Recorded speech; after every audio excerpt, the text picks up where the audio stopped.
আসসালামু আলাইকুম। জানিয়ে দেব এই মুহূর্তে হাতে পাওয়া সর্বশেষ ভয়ঙ্কর কিছু আন্তর্জাতিক আপডেট বাংলা সংবাদ। শুরুতেই থাকছে সংবাদ শিরোনাম। শুরুতেই জানিয়ে দেব ইরানের এক রাতের হামলায় হাসপাতালে 271 ইসরায়েলি। জানিয়ে দেব মরো অথবা পালাও, ইসরায়েলের জন্য দুই বিকল্প দিল ইরান। এরপর রয়েছে ইরানের হামলার সিদ্ধান্তের আগে কূটনীতির জন্য 2 সপ্তাহ সময় দেবে ট্রাম্প।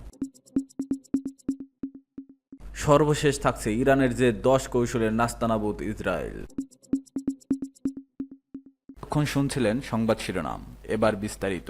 প্রিয় দর্শক, আপনি যদি এই চ্যানেলে নতুন হয়ে থাকেন, ভিডিওটি দেখতে দেখতে চ্যানেলটি সাবস্ক্রাইব করে আমাদের সাথেই থাকুন।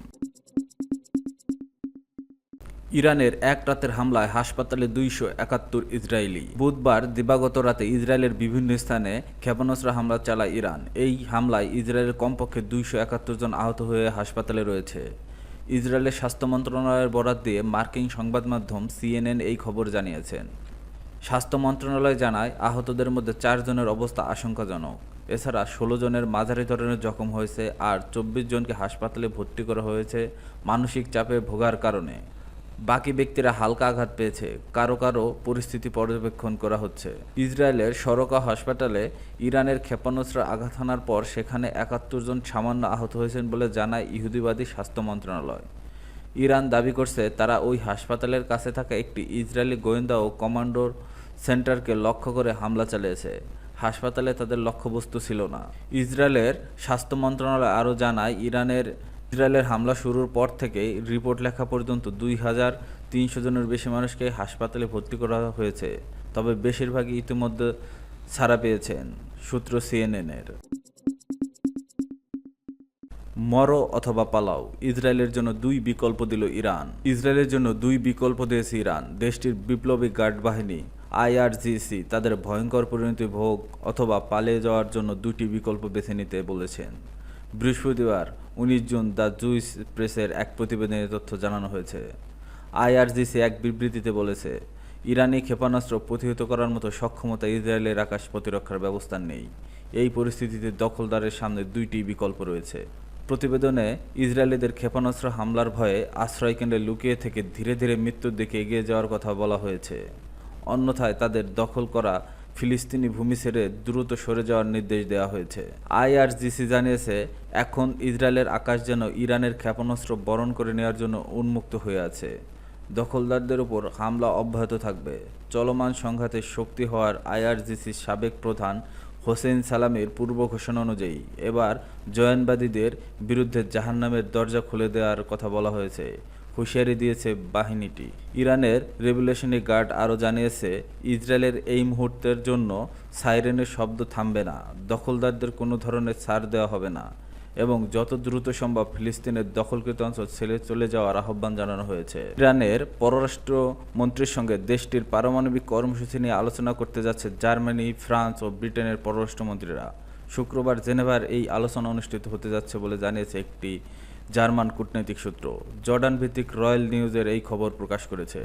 সূত্র জানায়, আলোচনার আগে ইউরোপীয় ইউনিয়নের শীর্ষ কূটনৈতিক কাজা কাল্লাসের সঙ্গে জার্মানি জেনেভায় স্থায়ী মিশনের পৃথক বৈঠক করবেন ইউরোপীয় মন্ত্রীরা। এরপর এর সঙ্গে ইরানের পররাষ্ট্রমন্ত্রীর সঙ্গে মূল আলোচনা শুরু হবে। ইরানে হামলার সিদ্ধান্তের আগে কূটনীতির জন্য 2 সপ্তাহ সময় দেবে ট্রাম্প। মার্কিন প্রেসিডেন্ট ডোনাল্ড ট্রাম্প ইরানের বিরুদ্ধে যুক্তরাষ্ট্রের সম্ভাব্য সামরিক হামলার সিদ্ধান্ত নেওয়ার আগে কূটনৈতিক প্রচেষ্টার জন্য আরও 2 সপ্তাহ সময় দেওয়ার সিদ্ধান্ত নিয়েছে। বৃহস্পতিবার এক সংবাদ সম্মেলনে এ তথ্য জানান হোয়াইট হাউসের প্রেস সেক্রেটারি ক্যারোলিন লেভিট। সংবাদ মাধ্যম আল জাজিরার প্রতিবেদনে বলা হয়েছে, হোয়াইট হাউসের প্রেস সেক্রেটারি বলেন, আগামী 2 সপ্তাহের মধ্যে ইসরায়েল ইরান সংঘাতে যুক্তরাষ্ট্রের ভূমিকা নির্ধারণ করবে প্রেসিডেন্ট ডোনাল্ড ট্রাম্প। ট্রাম্পের একটি বার্তার উদ্ধৃতি করে ল্যাভিট সংবাদ মাধ্যমে বলেন, অদূর ভবিষ্যতে ইরানের সঙ্গে আলোচনা হতে পারে, আবার নাও হওয়ার যথেষ্ট আশঙ্কা রয়েছে। এটির উপর ভিত্তি করে আমি আগামী 2 সপ্তাহের মধ্যে আমার সিদ্ধান্ত নেব। হোয়াইট হাউসের মুখপাত্র বলেন, আমেরিকা ইসরায়েলের ইরান সংঘাতের পরিস্থিতি পর্যবেক্ষণ করছে। মার্কিন প্রেসিডেন্ট শুধু একটি গোয়েন্দা ব্রিফিংয়ে ছিলেন এবং তাকে জাতীয় নিরাপত্তা পরিষদের নিয়মিত আপডেট তথ্য দিচ্ছে।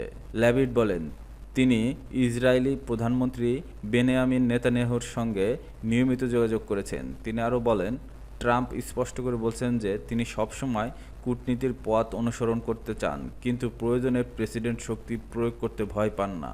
হোয়াইট হাউসের মুখপাত্র বলেন, ইরানের সঙ্গে যে কোনো চুক্তির ক্ষেত্রে ইউরেনিয়াম সমৃদ্ধকরণ না করার বিষয়টি অন্তর্ভুক্ত থাকতে হবে।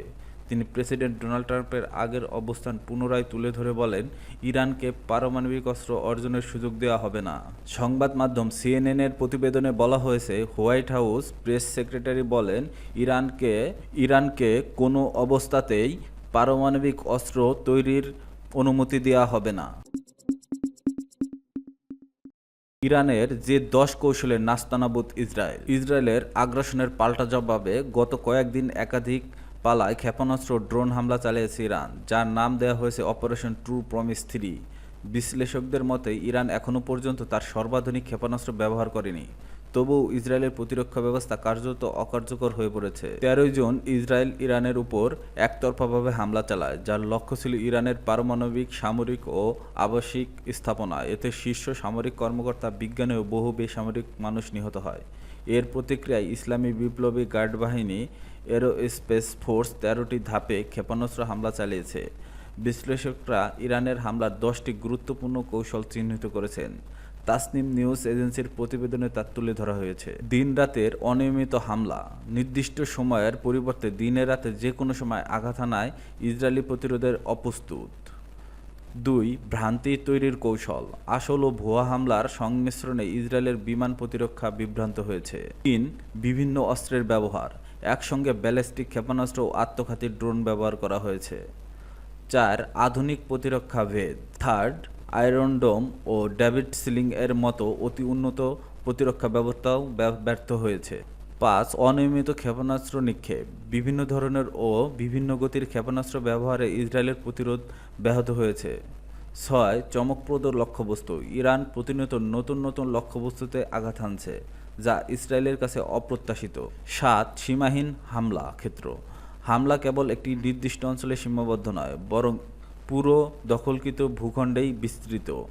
4. উন্নত তথ্যভাণ্ডার, ইরানের কাছে যে সেনাঘাঁটি, তেল শোধনাগার ও অবকাঠামোর বিশদ টার্গেট লিস্ট রয়েছে। 9. ভয় দেখানো, ইরান স্পষ্ট করে দিয়েছে দখলকৃত ফিলিস্তিনের কোনো এলাকাই আর নিরাপদ নয়।